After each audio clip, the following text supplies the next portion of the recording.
Hello, welcome back to Malaya and Luzon Wargaming. This is going to be turn 3, the setup for turn 3, December 9th, 1941. As you'll recall from the last video, last turn did not go all that well. Force Z successfully made it over to Kuching undetected and wiped out our amphibious task force there. We lost some pretty good ships in that, so we're looking to make up for that this turn. That said, the damage he did really didn't have any real strategic or even operational significance. It's just attrition that we didn't need. Our amphibious force did complete its landing in Kuching. The airbase at Kuching is being repaired and brought to life and expanded. So turning to what else is going on in Malaya, our landings up at Singapore and Patani are continuing, and we already have ground forces on the march heading for Georgetown, Air Star, and Taiping. We're reallocating our airstrikes a little bit. So the sallies over in Southeast Asia are going to be divided between interdiction missions at Georgetown and Air Star. By interdiction, I just mean slowing these ground units down so they can't escape, hopefully. As well as ground attack missions in Kuantan, which is basically a close air support mission. We're just trying to weaken this army unit so that when we attack at the end of the turn, we'll successfully take Kuantan, since we got Kota Bharu but not Kuantan the last turn. We're also going to be doing airstrikes at Georgetown. We'll notice we're still reporting that 11 fighters are left here. I'm a little surprised to see that. Maybe that's a mistake, but that's going to be enough to draw another airstrike from us.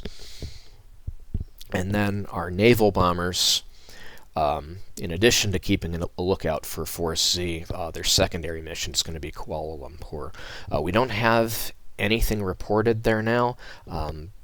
I had a recon mission for Kuala Lumpur ordered last turn. It apparently didn't happen, but I suspect this is where the torpedo bombers are going to end up because there's an air HQ that starts there. So talking about Force Z a little bit, we do have contacts on a few task forces. This looks like it's just motor torpedo boats. This is reportedly a tanker and a transport. I'm guessing these are Georgetown evacuees. But that's not Force Z. Nothing reported in Singapore appears to be them, although they could definitely be sheltering there and we just don't know it. And then there's a single ship task force over here. If I had to take a guess, that's a mine layer, or possibly a mine sweeper, but somebody preparing the ground in that sense. So right now our bombers are based in Saigon. I check the ranges on these. Kuching is in range just barely for when they're carrying torpedoes. So I guess technically I didn't screw up in the sense of not being in range at all, but I definitely could have done better. Flying at extreme range, they'd have a hard time spotting anyone. And in any case, aside from the ships that got sunk, nobody did spot them. So most likely, they're just hanging out in the Java Sea for now, maybe Batavia,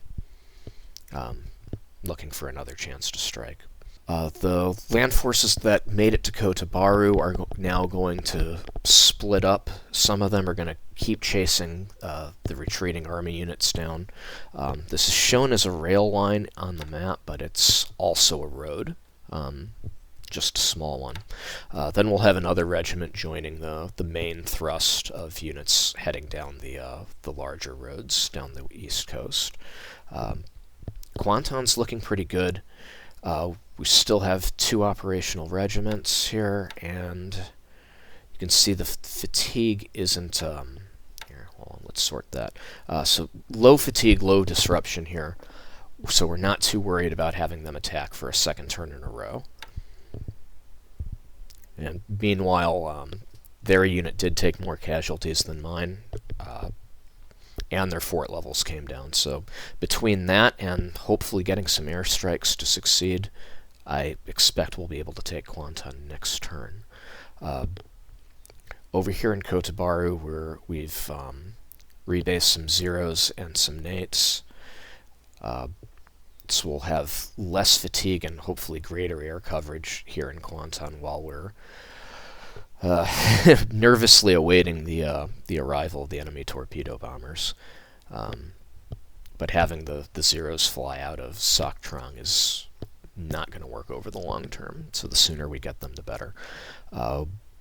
There is a task force over here delivering aviation support units. They were originally intended for Singora. I've rerouted these to Kotabaru since that's online already and we need the air support there. Also, since Kotabaru is a size 4 airbase, this is already big enough for Bettys and Nels to fly out of, so I'm immediately ordering the 3rd Air Division to relocate. So this is originally going to be for the 41st JAF, but it is now assigned to carry the 3rd Air. And I have additional ASW support heading over here since one patrol boat is not going to be enough. Too valuable to risk losing. One thing I am doing is you'll notice I have the main ship here, the transport, 17-knot transport. If this was the only ship carrying the air division, then the air division could be wiped out by a single submarine torpedo hit. So I've added this rather sad cargo ship to the convoy as well, just to split the 2nd Air Division up. So that's going to do it for Malaya. Over here in the Philippines, similar to what we're doing in Malaya, we're moving more zeros down to the forward bases. Along with one squadron of nates, the nates is going to be more worried about what's going on in close. Fatigue is becoming a problem. This main zero unit here, the fatigue's already up to 27. So instead of sweeping with these guys, I'm just putting them on a modest cap. So they're going to be keeping an eye on these bases and hopefully not being too involved. The 2-0 detachments, however, are going to continue sweeps of Clark and Manila.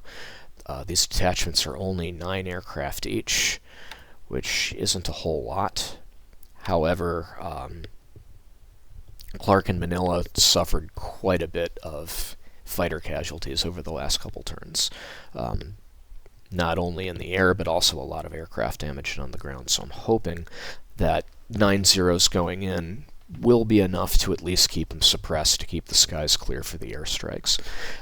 As for the airstrikes, we're going to have a division of attention between Clark and Manila on this turn. For the first 2 turns, I mostly concentrated on one or the other. We're going to, thanks to the fighter losses we think that the enemy took, we're going to divide that up a little bit. So Manila's going to be getting more port strikes, so that's going to be the naval bombers, and that's also going to be supported by Carrier Division 2 as they kind of move out to the west of the Philippines. You can see I've doglegged them a little bit. That's because of these submarine contacts here. So we're going to get them out of the way, and maybe we'll have an opportunity to engage some enemy surface forces. If not, their secondary orders are to support the port attack on Manila. You'll notice there's a few task forces that are sighted out here. We don't have a classification on these, so I don't know who that is. PT boats seem fairly likely, although there's another possibility I'll show you in a moment. And then these guys are obviously PTs. Probably the PTs that worked their way out of Hong Kong and interfered with my ships throughout this area. You'll notice there's a number of amphibious ships coming through here. This one is actually bound for the Malayan theater. We've got, looks like mostly base forces here coming into Vigan, and then more base forces also for Vigan. So Vigan's going to be brought to life in a major way over here pretty soon. We have several ships now on ASW patrol being asked to go back and forth. This particular detachment of destroyers is intended to clear out these PT boats, and so I mentioned I wanted to show you something about who those task forces might be. You might remember during the replay we heard, I only heard one mine hit. Apparently there were two. So the mine hit that resulted in a sinking was this PT boat. So that's a little disappointing. But then there was another mine that hit this submarine tender. And they also got to work clearing that minefield, but you'll see that this task force has quite a few relatively fast ships. The submarine tender is probably on the fast side. I think these tend to be capable of 18 knots. And then minesweepers, probably 18 knots too. The PGs and the AVD probably even faster than that. So these guys had a chance to actually clear out. So it looks like they probably, paid for it with a mine hit on the way. But we're not seeing them here in Bataan anymore. So maybe that's who these guys are. Maybe they came out and turned north. Now, why you would send a submarine tender to Iba, I don't know. So maybe that's not what's going on here. They could also have run to the south, but we have plenty of naval patrol going on here, but no contacts. Yeah, so I'm not sure where those guys went. Turning a little bit further south, so this surface task force is now going to be kind of like a shut-down hunter-killer group for the Sulu Sea. Most of the threat to the Jolo invasion is probably past, so we're keeping the patrol area nice and close, but not as tight as it was. Also, further south, we have the light carrier forces, which also have 2 battleships and a heavy cruiser in case any of those American cruisers want to see if we're vulnerable or not. Task Force at Catawba is pretty much done unloading, so they'll be heading back soon. I'm seeing some damage to this ship. I don't remember any damage being reported. There's nothing about being hit. I'm going to guess this is just some sort of some grounding or other sort of amphibious mishap. Unfortunately, the damage has slowed this ship down quite a bit, so when these guys get done unloading, I'm probably going to break that ship off and escort it back, probably all the way to Japan, and keep it separate from all these other guys. So that's going to be it for the Philippines for now. So after we take Catawba, these guys are going to be making their way towards Cagayan. Last time I mentioned that I was planning on splitting up the Quito Butai again, splitting up these 2 carrier divisions separately. I've decided against that. That's not going to happen. For one thing, they're not going to reach Midway this turn yet. So there's almost no need for it. And then the other thing is, as it stands, there's only 2 cruisers and 9 destroyers with this task force as it is now. Dividing that any further is just asking too much. I do have some additional surface forces that can basically be borrowed by the Quito Butai once they meet up around Wake. However, a lot of these destroyers don't actually even have ASW capability. As we tab through here, so this Mutsuki class, no ASW capability for 3 of these 4 destroyers, and then there's another task force where it's kind of the same story. So I have detached 2 cruisers and 2 destroyers to meet up with the KB from here. The 2 destroyers here do have ASW capability, but a lot of the ones left here don't. So yeah, so we see here's another Mutsuki that has no ASW. No ASW, no ASW. So rather than make these guys too vulnerable, I don't want to split them off quite yet. Maybe after these destroyers get there, I'll think about it again. But in any case, we still have an extra day to get to Midway before we can kind of make a show of the carrier force being a little bit under strength. And we've got a while before anything heats up down here. Next amphibious operations are going to be Tarawa and Nauru.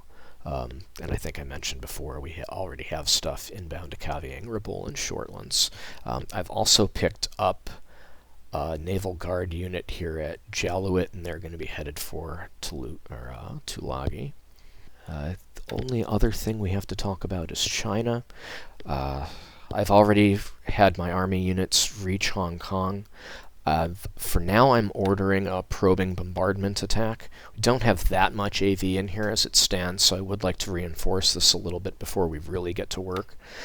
Our air forces in Canton are going to be divided between bombing these guys over here in the open and supporting the Hong Kong operation. I'm also a little bit concerned, so this is 8,000 troops over here. So partly because they're in the open and partly because it's a decent-sized force, I'm going to go ahead and hit these guys right now. So I'm hoping that the airstrikes are going to slow them down a little bit, and then I've ordered 3 of the smaller ground units in here to go ahead and detach from defending Canton, and we'll get rid of those. And then I'm hoping if the enemy forces around the vicinity of Canton are reduced enough, I can go ahead and take this full division here and move them to Hong Kong, while the ones that I moved out to clear out the enemy units can fall back to Canton. And with any luck, that'll be enough to put me over the top for Hong Kong. A little further to the east, actually I should say north, because north is up and to the right here. But here in the eastern region of China, we'll say, we've got multiple contacts on army units that may try to retreat. I'd like to try to control this crossroads and prevent as many of these guys from escaping as I can. So with our forces here, I've ordered 2 to move out and try to interdict some of these forces in the area. So it's basically one unit apiece to each of these, the stronger one taking the one that's further out. For now, I don't have anyone available to go after these guys. We're still moving troops around to shore up the garrisons and start releasing forces, so nothing going on there yet. I'm a little surprised I don't see any enemy movements on Yicheng. We're more or less surrounded here, but at least for now the roads are clear, so the supplies are moving, so that's an okay situation. I'm in contact with some land forces over here, so we've ordered an attack to clear that unit out. We're going to pursue this broken unit across the river. The concern here mostly is just to open up this rail line so we can have continuous travel between these different regions. Similarly, we have enemy units kind of blocking our roads and rails. This guy's not really blocking the road. It's more that it's just somebody in the open that we want to get rid of. We're eventually going to be putting a move on Changchao and Luoyang. So any enemy army units that are kind of in the open and not sheltered in fortified positions, it's a target of opportunity we want to take them up on. So I am going to be moving the 35th Division out to engage this enemy force over here. And we'll be having other units dealing with this guy soon enough. Up here further north, I have purchased a tank regiment with political points, so that's going to be shoring up our forces up here. I'd like to get some movement through the northern roads sooner rather than later, but for the most part, we're still shoring up garrisons up here, so there's not too much that's going to be going on up there just yet. I think that does it for China. Yes. Alright, so, yeah, that's going to do it for the turn. Probably a pretty quiet turn overall. I guess the big questions are going to be, is Force Z going to come back and cause us some problems? I am still pretty vulnerable here on the northwestern coast of Borneo and Sarawak. I've considered holding up some of these amphibious operations because of that, but for now I'm going to proceed. I think Force C is probably moved off further south than it needs to try that kind of attack again. In order to fully disappear, it would need to basically be hanging out around here to be able to make its 8 hexes of movement in, and then make its 8 hexes out without being detected. So I think more likely than not, they're here. I'll put the search arcs up again. It just seems unlikely that they're hanging out over here where the search arcs would detect them in all likelihood. So yeah, so for now I'm going to let my operations in Borneo and Sarawak proceed. And then the other concern would just be, am I stretched too thin on sweeps and escorts here in Luzon? All right, so that's going to do it, and I'll be back next with the combat replay. Thanks, guys. Alright everyone, welcome back to Molo and Lave Wargaming, my play-by-email campaign as Japan. We are now beginning the December 9th combat replay.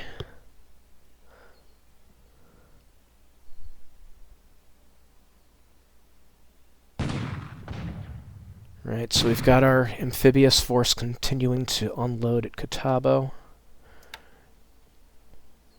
Looks like we've got a little bit of supply left to unload over at Jolo too. We saw the task forces there. More unloading at Kwanton. I'd imagine there's still a little bit going on at Kotabaru as well. Well, here's some bad news. A Dutch sub just got a hit on one of my cargo ships. But we're prosecuting him, so hopefully that'll be the last ship this sub ever sinks. Well, we don't know that he's going to sink it yet.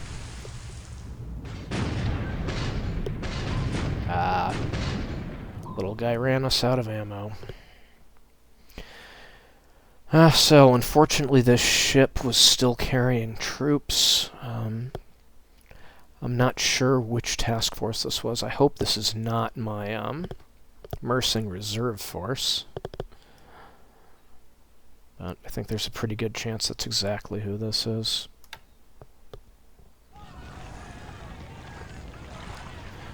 Yeah, Task Force 10. Well, we lost that ship. Now over at Luzon, we've got 2 destroyers that I detached from the amphibious task forces to try to finish off these motor torpedo boats that have been giving us a pain on our side. This combat's at 5,000 yards, so I'm hoping this will be a lot more effective than we were against them when they were crossing the South China Sea.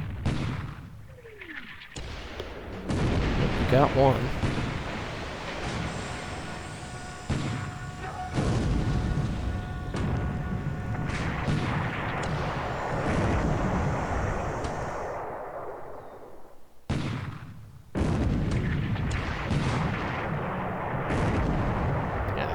Their opening range. Looks like a few of them collided, so they might slow them down a little bit. So we end up getting 2 of them. Not a great result, but what can we do? Alright, we found an S-boat. I'm going to assume that's a defensive shot. Yes, it's an ASW attack, so that was a defensive shot. And we failed to detect him after he dives. So, not a great result for us. Alright, we found another American submarine. Maybe we'll have better luck this time. No. Well, at least we're keeping them suppressed and away from our amphibious ships, right? Okay, so it looks like these are the 2 surviving destroyers from Hong Kong. And they may have just found the same 2 destroyers we sent after those VT boats.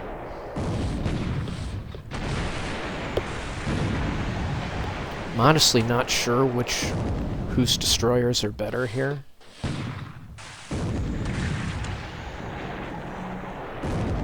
Firing torpedoes seems like a waste. 12,000 yards against small maneuverable targets.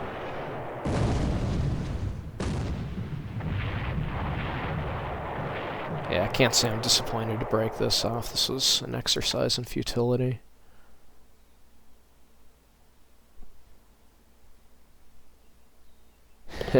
Well, it looks like we get another shot at these motor torpedo boats. Starting off at 8,000 yards, so it's not too bad. And it looks like the PTs are stepping on the gas already. Actually, these aren't the same PT boats. These are not British boats. These are American boats coming out of the Philippines. And they've already broken off.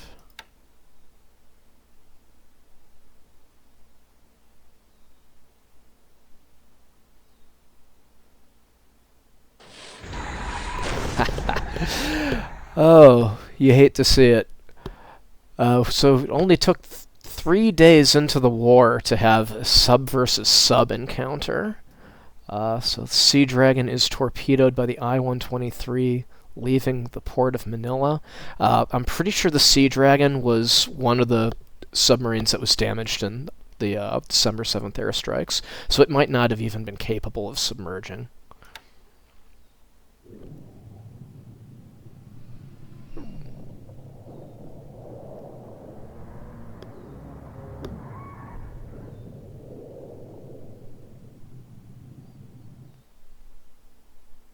Ooh, somebody's retreating.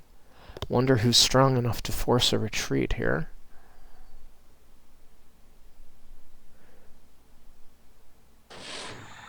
Ooh, got lucky there. Dutch submarine took a shot at one of our heavy cruisers, and now it's time for some payback. And unlike the last Dutch sub we engaged, this one we got a solid hit on right away.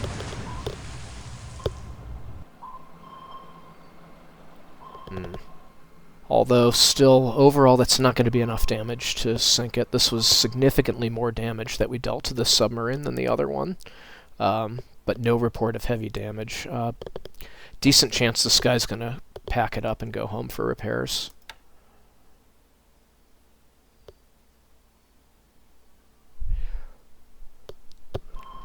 Seeing a very aggressive deployment of these submarines in shallow water. Here's another instance of an aggressive deployment. This is another Dutch sub. It's at Jolo, and here it is attacking in shallow water. These destroyers here do not have depth charges capable of damaging this sub if it was in deep water. So it's given us quite an opportunity by coming all the way into the harbor. So just like in the last one, we had a few damaging near misses, but one solid connection with a depth charge pattern.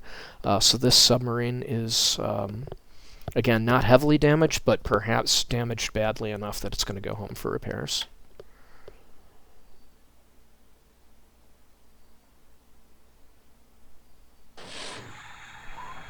Alright, now we have one of our ASW groups, it looks like, ready to engage an American sub. No. Oh, this was actually the sub attacking us, not the other way around. We've got plenty of ASW ships with this task force, but they failed to engage the sub after noticing that they got shot at.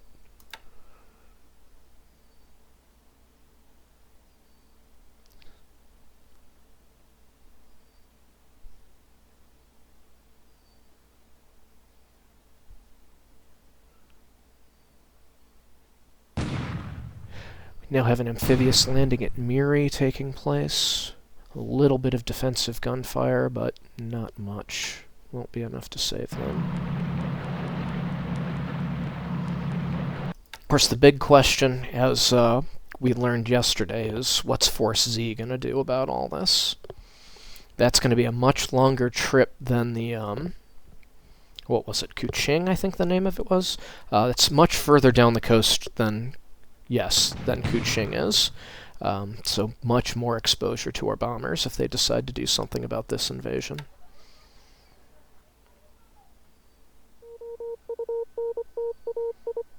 Alright, got 3 more PTs being intercepted by our destroyers. Oh, no, these are motor torpedo boats. So this is probably what's left of that, that English naval garrison, I guess we could call it.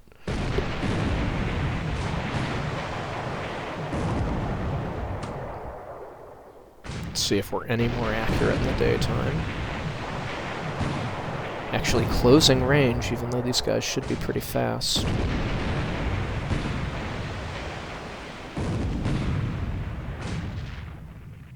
Yeah, now they're opening range again. So it looks like these guys are going to get away.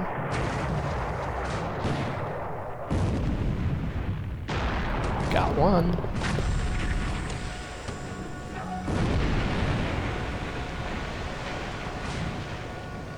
Yeah, 19,000 yards. We're not going to hit anything. Well, we're slowly whittling these guys away. Ah, they are laying mines at Vigan. And unfortunately, we did hit one already. But we have plenty of minesweepers here, so we can hopefully contain this damage. But that's something I'm going to have to make a point to do.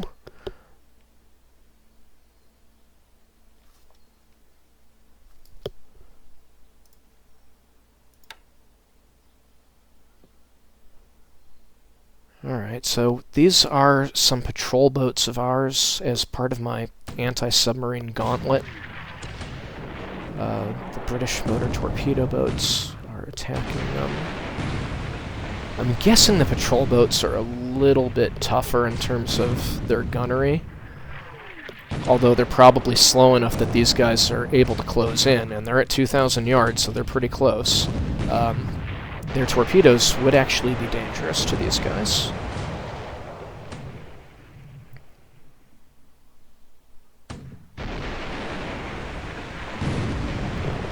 Looked like an anti-aircraft gun that we got a hit on them with, so not a whole lot of damage.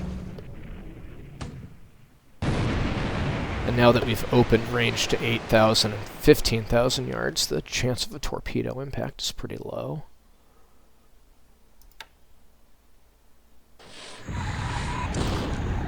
Well, now our submarines are finally getting in on the action. So we've got a tanker that's either arriving at or departing Palembang. 3 torpedo hits, that's a kill. Second tanker. This one's full of fuel, so I think we can assume that this guy's just trying to carry as much fuel out of Palembang while he has a chance. Well, he didn't have a chance, he just didn't know it yet.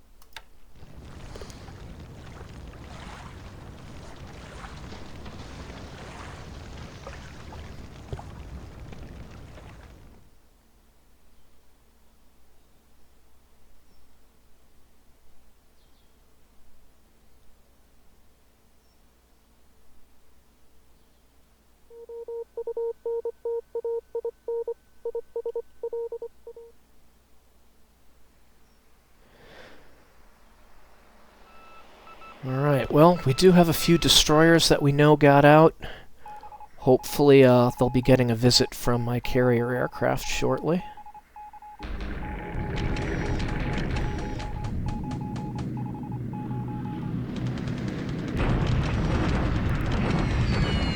Alright, so we now have a Nell raid on Clark Air Base. A little surprised that we didn't have our sweep arrive first.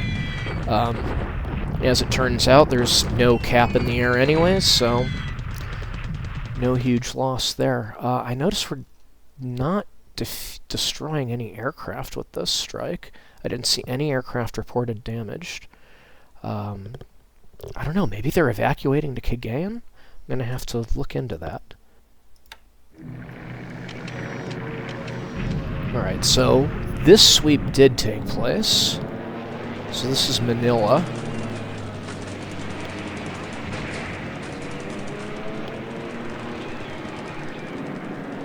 Looks like they are not getting their P-40s up all that quick. Well, they are now.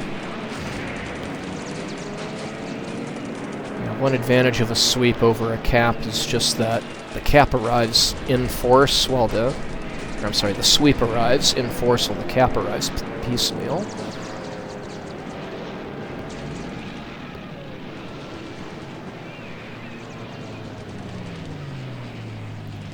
now that the numbers have evened up a little bit, we see that the P-40s are able to engage our Zeros a little bit, getting some hits.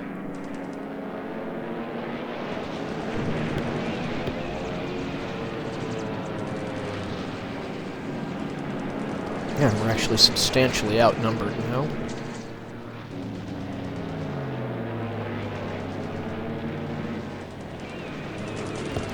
Now, hopefully any strikes that arrive after this are going to be well escorted. With as many escorts as appeared over Clark Air Base, I'm a little bit worried about that.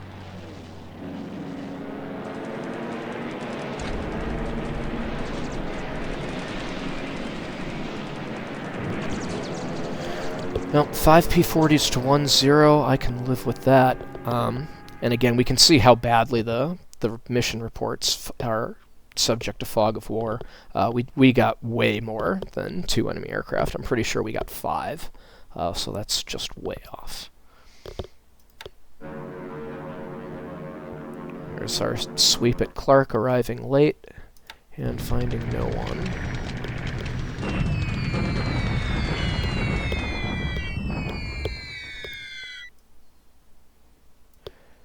Wow, so that raid did not score a whole lot of hits. Okay, so there's heavy rain interfering with our strikes, though it doesn't look like the Nels had any problems.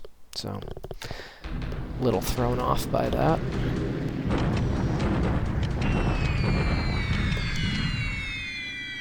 So, this is an interdiction at Georgetown. I'm mostly just trying to knock any of these troops out of move mode and back into combat mode to slow them down so that they can't get away from our advancing armies.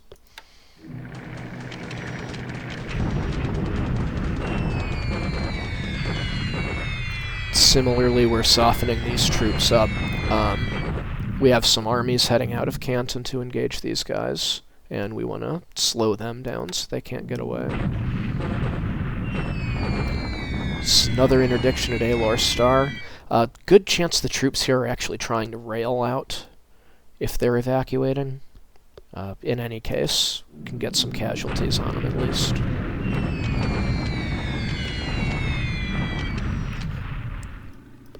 This is, I guess, another one of those what a lot of people like to call nuisance raids in China. This is just a unit out in the open that I consider a target of opportunity.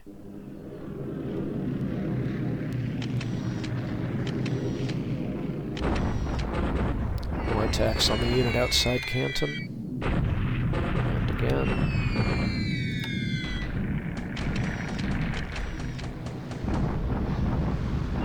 So these Lilies are bombing Hong Kong itself. Going to start attacking Hong Kong in force soon, so just getting a little bit of air support for that operation.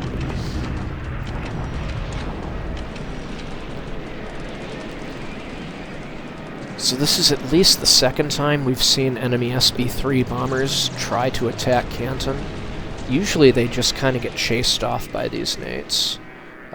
Looks like they're getting a little bit braver, and they're coming all the way through. Looks like the raid's ineffective. I don't know why they're going after the port here. That doesn't make sense to me. Alright, so we have P-35s trying to strafe our ships. But we have a cap. Pretty substantial.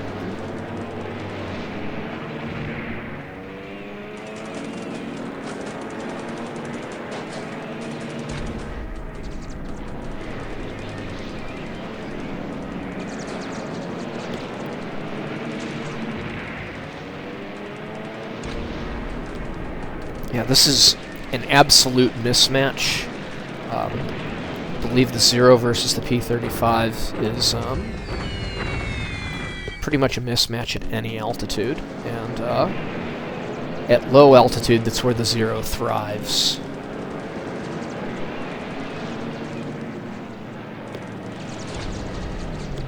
So we shot down 9 of those, 9 out of 14. And of course they got absolutely nothing. And even if they did hit, they're only dropping 100-pound bombs. It's basically a glorified hand grenade.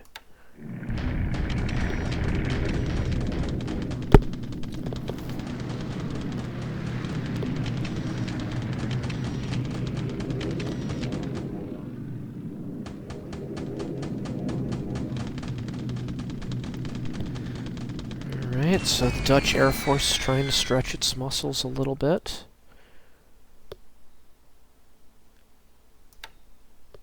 Attacking a cargo ship and coming up empty.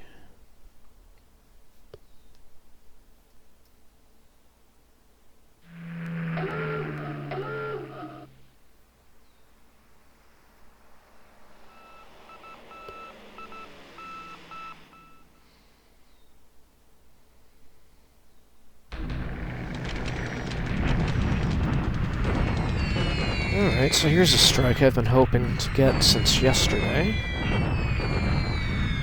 So Kuala Lumpur, I believe, is the home of an air headquarters. Of course, that headquarters can move.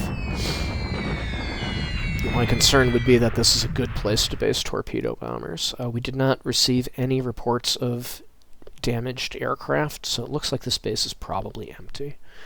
So that would suggest to me that they're concentrating their torpedo bombers in Singapore itself.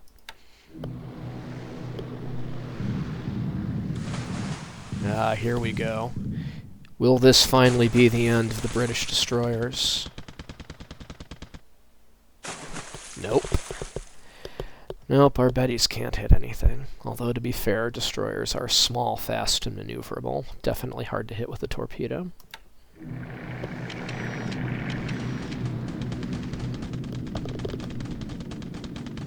And we're taking another shot at these guys, and we get nothing.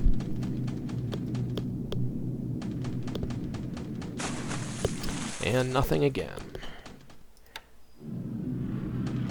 Well, those destroyers are at least good for making us waste torpedoes. Perhaps the Vals of Carrier Division 2 would like to do something about this. Here's something that caught us off guard a bit. Enemy SB-3 bombers making a run at Taihoku, finding cargo ships there, and they are getting hits. Going to have to make sure I have a cap up there so that does not happen again.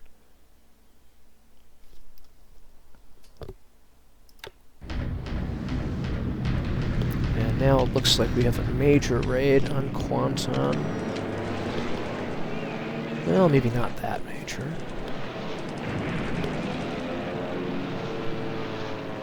Looks like we got 2 Buffaloes early.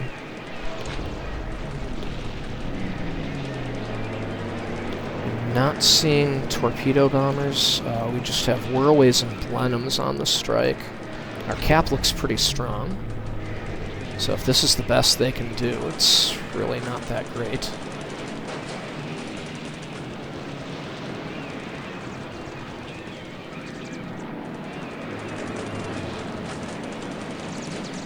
Alright, we're through to the bombers.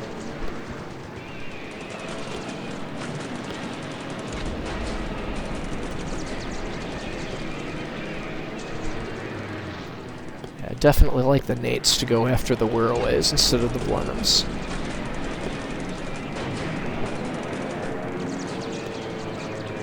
Zeros pack 20mm cannons in addition to medium machine guns, so they're a much better match for a medium bomber.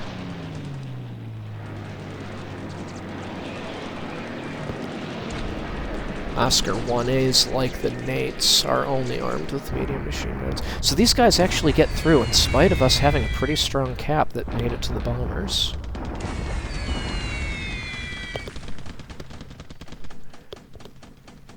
So we did not lose any aircraft. They lost 3 Buffaloes plus 3 Blenheims to our cap, and then 1 more to flak. We can see the variation on the numbers again. And of course, no hits on our ships. So I'm concerned that they got through already, but at least our cap's still there to hopefully get the torpedo bombers if they appear next. Speaking of which, and there is no cap resisting this at all. So they get a hit on the Takao immediately. Yeah, that's disappointing that they were not in formation with everybody else. It's possible that these guys have finished their landing and they're just leaving, and maybe that's why the cap is not in place here.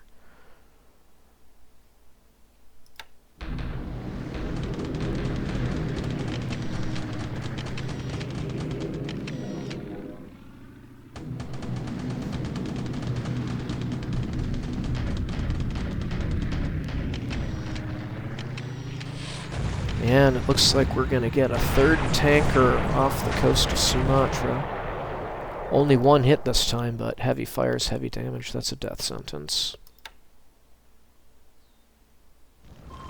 And there it goes. You can hear the sinking sound from that tanker going down. Had a chance to get the X-13, or the K-13, but we do not prosecute it after it dives.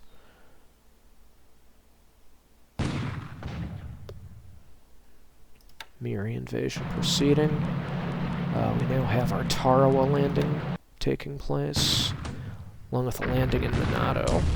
Manado's fighting back. 75mm battery, that's pretty substantial.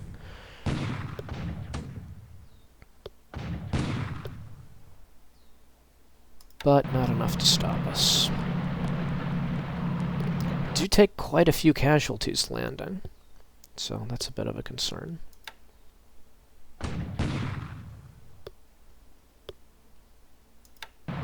So now we have a landing at Samas. Once they clear out resistance there, they'll go ahead and take that base on the tip. I think it's Sinkawang. So we have a ground operation in China, clearing an enemy core out of the road near Wuchang. So that's a pretty easy win for us. Ooh, yeah, 216 destroyed combat squads there. Very lopsided result for us. The defender has low experience, low supply. Wow, assault odds were 133 to 1. That was an absolute slaughter.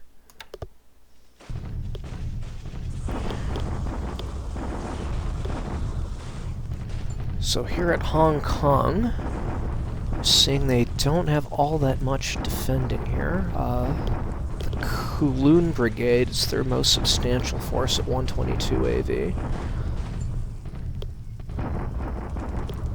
So let's just fast forward this to the end. Alright, so initial assault odds are 629 to 230. So I'm gonna, when I'm prepping the turn, I'm gonna take a look at the kind of terrain this is and try to make a guess as to whether I should start attacking in force right away or if I should wait for the additional units that are working their way in. Similarly, it's another probing attack in the Kaifeng region. We can see that the forces are pretty even here, so that means that I will not be attacking in force until I get more troops here. So, the units that have landed at Cotabo are now attacking. You can see that the Philippine defenders here are basically worthless. They surrender immediately, so that is 22 more enemy combat squads destroyed, plus their support units. We take no casualties at all. This is our second attempt at Kwanton. You can see they do have one brigade that's putting up some significant resistance. Of course, we have 2 regiments, so let's see if they put up any real defense. So, no, after the second day of combat, Kwanton falls, and we have another airbase. I'm not seeing any aircraft destroyed here.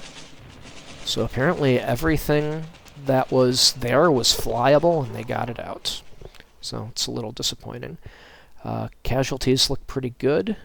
We have no units destroyed, very few disabled, so everyone that landed here is very much still capable of combat, so we'll be heading up that road and cutting off more bases.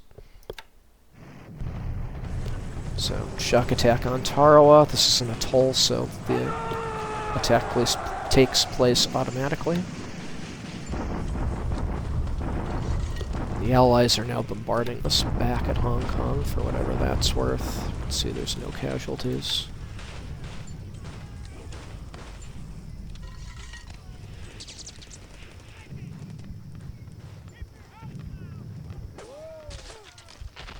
Alright, so that's gonna do it.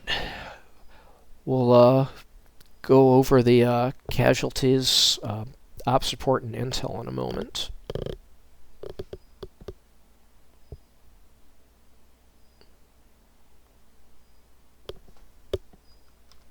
Alright, we're going to go over the results for the turn really quick.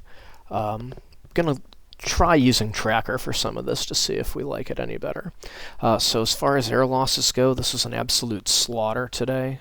31 kills, or 31 losses, I should say, for the Allies versus 6 losses for us. Enemy losses were highly concentrated among their fighters. You can see that they lost 9 P-35s, a total of 9 of the 2 variants of the P-40Bs, plus another 5 Buffaloes. Overall, a really bad day for them as far as air-to-air combat goes. We added 2 flak losses. I did see the Blenheim get shot down by flak. I did not see the I did not see the Swordfish get shot down, so that might have been something that was damaged by flak and crashed on the way home. For us, really the only significant loss was 0 over Manila as part of that sweep. We did take 3 more ops losses, so that could probably be attributed to the air-to-air combat as well. Overall, that's a really light loss for the day. We do have some bad news. I took a look at the pilot casualties, and the total number killed for today was just 1 killed, plus 1 missing and 1 wounded. But I decided to look and see, did we lose any significant pilots? And something I noticed right away is I see S. Sakai on the list. Now, there's a whole lot of Sakais listed as far as Japanese pilots go. So was this the Saburo Sakai that was perhaps destined to be an ace? And I think it is. He's in the right unit, has a higher experience level than pretty much anyone else, so that's intended to help him become an ace in game terms. And yeah, he didn't make it. Now, he wasn't killed today. I checked the kill numbers for his squadron. His squadron was the one that I was mostly standing down today. They saw some action escorting bombers over Clark Field, but that flight wasn't engaged, so they didn't see any combat today. However, yesterday, Sakai did notch his kill number 2, and apparently at some point after that, he just didn't make it. We didn't see any reports corresponding to his death in the ops reports or anything like that. So I guess we'll just have to raise a glass for the ace that never was. Turning to ships sunk, you can see that December 9th was not a great day for Allied ships. We have a whole bunch of submarines reported sunk today. Most of those from the original Manila port raids. These subs are either simply being reported sunk, or they're succumbing to their damage in port, and that's getting reported right away. We do see one false report on here right away, this Dutch submarine, the K-17. We did damage it pretty significantly with depth charges. We did not sink it, so that doesn't belong on this list. The captain of the destroyer that depth charged him is just getting a little optimistic, I guess. We also sank 3 tankers, though, so there's one missing from that list. And then, of course, on our side, we did lose this cargo ship thanks to one of those pesky Dutch submarines. Now, in addition to ships being sunk, we also had some significant damage being dealt today. So just looking at the list of ships that are currently damaged, unfortunately there aren't many. So the Haruna Maru in Task Force 13, this is the one in the Philippines, so this is damage from a prior turn that we suspect was due to grounding. So nothing too significant there. Argun Maro, Task Force 120. This was hit by a submarine-laid Mark 10 mine. We're noticing that it is still unloading troops at Vigan, so unfortunately this damage is resulting in troop casualties. The fires are ongoing, so we're still taking troop casualties, and we aren't going to be able to detach this ship from the task force until it is done unloading. So that was a pretty effective use of a submarine-laid mine, we'll say. We do have plenty of minesweepers attached to these task forces, so we're going to be able to deal with that problem. We'll skip the Takao, we'll come back to them. The Enzu Maru at Taihoku. So this was the ship, actually one of two ships, that was hit by SB-3 bombers in either a low-altitude naval strike or a port strike. This ship does not appear to have been up to much. It is not loaded. So if it wasn't already disbanded in port, it has been disbanded into port. So hopefully we can get this fire under control before the damage gets too severe. There was a second ship hit in port. That's this one, the Kashumaru. You can see the damage really wasn't all that significant. It's just a 100-kilogram bomb, and it basically soaked it. That's surprisingly little damage. 100 kilograms not that small, for considering that this is also a small ship, but you know, whatever, we got away with it.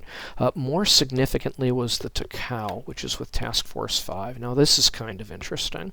So during the combat replay, I mentioned that maybe this was a ship that was escorting a task force that was withdrawing, and the reality is that this is kind of worse. So this is a task force that was assigned to bombard Kwanton Air Base, and as you can see by looking at the ammunition on both heavy cruisers, they're fully loaded. That bombardment never took place. So apparently, even though this is one of the task forces with accelerated movement, as indicated by this asterisk, and it only started this campaign somewhere around Patani, so it just had to move like, 8 hexes or so to get to Kwanton. And it had the bonus movement for the very first day, so why it took 3 days to get to Kwanton, I don't really know. And you can even see they were given orders to move directly and with absolute threat tolerance, so they shouldn't have slowed down for anything. So I don't know what's going on here that these guys arrived so late. But that's the reason they didn't have cap coverage, because they weren't in the same hex with everybody else. They were just beginning to arrive at their target 3 days later. So this guy got hit by a torpedo. So probably gonna just pull out a destroyer from this and let the remaining cruiser and the rest of the destroyers join up with my covering force to protect these troops from 4C if they ever show up.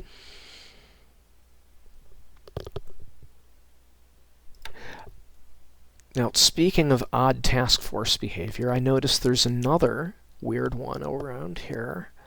Yes. So Task Force 10, this is another one of the initial task forces that gets bonus movement. This one's on me, though. If memory serves, this guy was probably intended to go to Kotabaru.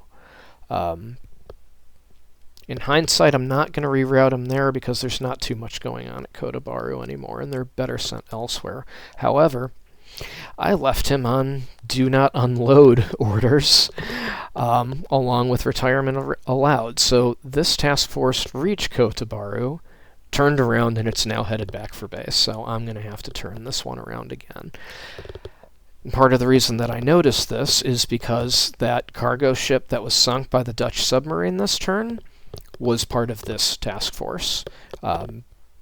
So that incident with him being hit this turn may not have even happened if not for my error. Actually, I think we can safely say that that's exactly the case, because if memory serves, it was hit in the morning turn, and he only moves 3 spaces per phase, so 3 spaces ago he was only here. So he was already at sea and turning back. So yeah, that's on me. I did mention that this is my first play-by-email campaign as Japan, I hope. So hopefully that's not too embarrassing. Moving down a little bit, We do have our minefields in place over here in the strait and over here at the exit from the Java Sea to the Indian Ocean. So these submarines are going to probably have to be ordered to patrol. So this one's patrolling in spite of leaving the mines, but not... Oh, no, my mistake. He does have Saigon set as a destination. So I have basically 3 task forces that were laying mines that I'm going to have to instruct to take up a patrol zone. I'm assuming these guys still have torpedoes on board. Yes, they do. So 1 minefield here, 1 in the straits outside Palembang, and then, of course, the last one was refreshing this minefield over here in the Philippines. Speaking of the Philippines, we didn't see any airstrikes by Carrier Division 2, which is disappointing. You can see that the VALs were on naval attack orders with Port Strike Manila secondary orders. Neither of those happened, both of which is disappointing because we do have positive contact on at least 2 British destroyers in the area, and Manila's in range and is a totally valid target. I'm noticing that the aggression ratings on the squadron pilots are just fine, at least on the Soryu. Let's check the Hiryu. Yeah, this guy's aggression 63. That's not bad at all. But what I did notice is with the task force commander, his aggression is only 41. So I'm thinking maybe the high numbers of fighters present over Manila deterred the task force commander from launching an airstrike. So maybe what I need to do next time this task force gets back to port is start replacing aircraft carrier captains. I guess I could also replace the task force commander. I'm a little uninclined to do that because this is just a carrier division and not the full Kido Butai, and I don't know how long this task force is going to continue to exist as a separate task force. And once I merge it or disband it, the political points I spent to appoint a task force commander are basically wasted. We were noticing a lack of fighters when we were bombing Clark. We can now see that there's very few aircraft being reported here. In Manila, we still have 10 aircraft and 18 auxiliaries being reported. That probably means Manila is the juicier target for an OCA. But other than that, it seems like they might be transferring aircraft back to Cagayan or maybe some other bases. So we're going to have to get some recon up and try to track those guys down, probably. We are detecting other task forces moving through. So here's a 7-strong task force. Classified as sub-chasers, I wouldn't take the classification too seriously. So this is definitely a worthy target. If they're going southwest, they're going to have a bad time. So they've got somebody waiting for them. And I'm noticing that this task force has not been detected. So there's perhaps really no need to make any adjustment here. I can maybe just let them come to me. Another 4 ships here with no classification information available. So I don't know who these guys are. And I'm not sure what to do about them yet, if anything. Up here we still have this 2-ship task force is probably the British destroyers, and then we generally know that we have plenty of PT boats operating in this area. Still 15 ships being reported in Manila, including at least 1 submarine, so this is still a juicy target. Maybe looking into hitting them next turn. So my carrier forces in the Celebes Sea are being tracked. They have a detection level. Not sure I need to do anything about that. I'm also keeping a close eye on who's being detected among these invasion forces. So Manado's been detected, as has this one. This one being detected is a little bit concerning. This is a potential target for the enemy. So perhaps next turn I'll be moving the carriers back a little bit to try to cover these guys. This task force, however, has not been detected, so that's a good sign. And neither of any of these guys, although the risk of an intercept here is pretty low. Last thing I want to touch on really quick is Pearl Harbor. We have one heavy cruiser detected, supposedly moving east. That doesn't make a whole lot of sense to send a cruiser without escort, so I don't know what to make of that. I guess my best guess is this is probably just a local patrol craft that has been horribly misclassified. Now, the good news in this area, though, is detection levels for the most part are really low. This guy that's passing near Pearl Harbor itself, clearly very well detected. But other than that, I think there was only one submarine out here with a detection level. Yeah, and that's this one, the I-18. All the other ones are undetected. So I think I mentioned possibly giving the Allies a false sense of security, so I may be accomplishing that if he only sees 2 submarines. So hopefully we'll start to see some movement coming out of Pearl Harbor soon, and we can start picking off some ships. And with that, I'll go ahead and end the analysis of the turn, and I will see you when my orders for December 10th are ready. Thanks for watching.